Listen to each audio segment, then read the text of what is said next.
Hiriyaa ana akkamitti akkan sitti mun beeku ana akkamitti akkan si gorsu sin beeku yeroo darbes akkasiin jedhin waa'ee harmee akkasitti naasaamu sin jedheen jira garuu maal yaa rabbi akkamitti yoon itti migalaafish akkamitti yoon sitti maal akkan sin jedhu barbaade akkamitti akkan si gorsu barbaade yoo wasiif galee bartanii mataana dhukkuba akkamitti akkasitti mun beeku ani bicha ani beeku naa dhagaan jirtooti yaani kenaan karaarra balleessuu sun yoomiyyuu ta'u ishee yaadin tasuma yusiif hin ta'u jechuudha ani isan dur balleessaa ture isan dur harmeedha ergaa dhaquu didaa ture iyyuu iddoon fuudhu iddoon deeffadhu dhabe waan ta'eef amma immoo kana booddee duubatti deebi'ee badii tokko balleessuu hin barbaadu kanaaf isa balleessu iyyuu amma hin danda'utti gorsee karaatti deebisuun qaba malee kana booddee badii tokko iyyuu balleessu kanaafuu atama waa'ee jaalalli waa'ee maaloo isa jettu dhiisiti haadha kee gargaara harmee ofii amma ishiin jirtutti jabeessanii qabachuun waan ishiin barbaaddu guunnaa fi miti garuu dandeenye utuu guunnee fi baay'ee tokko nama gammachiisa kanaaf harmee kee sirriitti gargaara waan biraatii yoo dadhabde humna keetiin gargaara waan ishiin barbaaddu hunda hojjedhuuf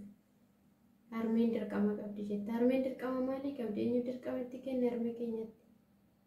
harmeen nu deesse nu guddiste dirqamni ishii kana nu deesse nu guddiste asii nu geesse amma immoo nuti akka ishiin nu wajjin cabdii waa meeqa wajjin taate sanatti ishii hanka baaqabnee guddisuu qabna moo harmeen dirqama ishiiti ishii yaa hojjettu jechuu qabda siifi fakkaattonni kee of baraame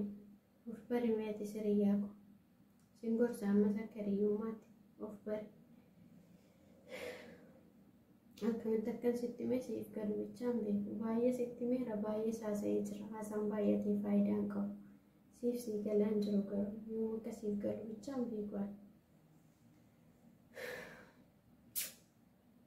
yoo waaqeeti laphee ishii deebisiif warra harmee isaaniitiif ergaa diduu hundumaayyuu laphee gaarummaa kenniif miti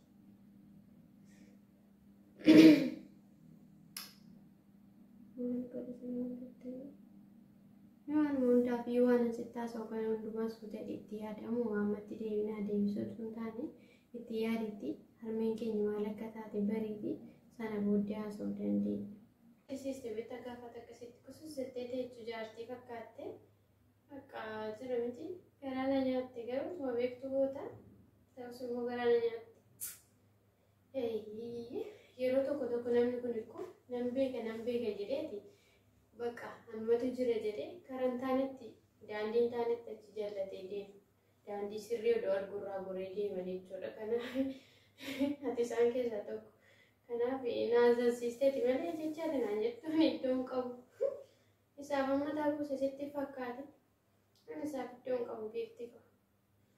kanaafuu ati gargaari jabaadhu akkasumatti mana keessa kuusanii harmi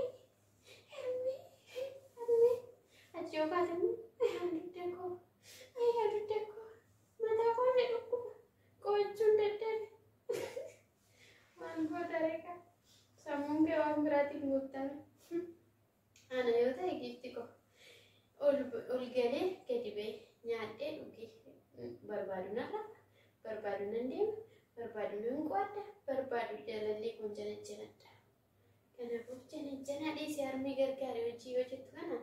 Koshneemisin qabu barumsa keetiif harmee kee jabeessii qabadhu. Kunillee naaffadha malee naaffata akkana si goggodheessi urgufaa jira malee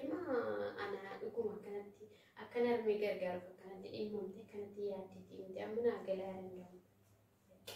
Naagaleera. Yaannati yaadde naagaleera. Ani waan itti yaadi ittiin rafi ittiin buli ittiin ta'e natti mi'ooddi maal itti yaada? Nama arratti rafee boru namatti muduutaan amma ammatti nama deebi namaa deebisuudha. Waan na baasu annatu beeka malee namoonni kanaa beeku. Kanaafiyyuu kana waliin natti waa'ee harmee natti hin kaasisitti yeroo meeqasitti akka gowwaa waan tokkorra dhibba deebisee nama haasofsiistu ofii kee haasofsiistu gowwaadhaate silatti. Hiriyaa gowwaa qabaachuun kana bada silattuuf oduu araadaa ishee akka gootaa ta'e dhiqattee dibattee an afaan affataa itti fanaddaata. Findiqqi jettee deemtee barbaadu jaalallee kee bira deemtee barbaadu bilbila naasofsiiste barbaadu hiriyoota kee wajjin iddoo bashannanaa deemtee sana fataa itti galtaa turte maal goota faatu kushiinaa keessa goggouf daaraa keessa Harmee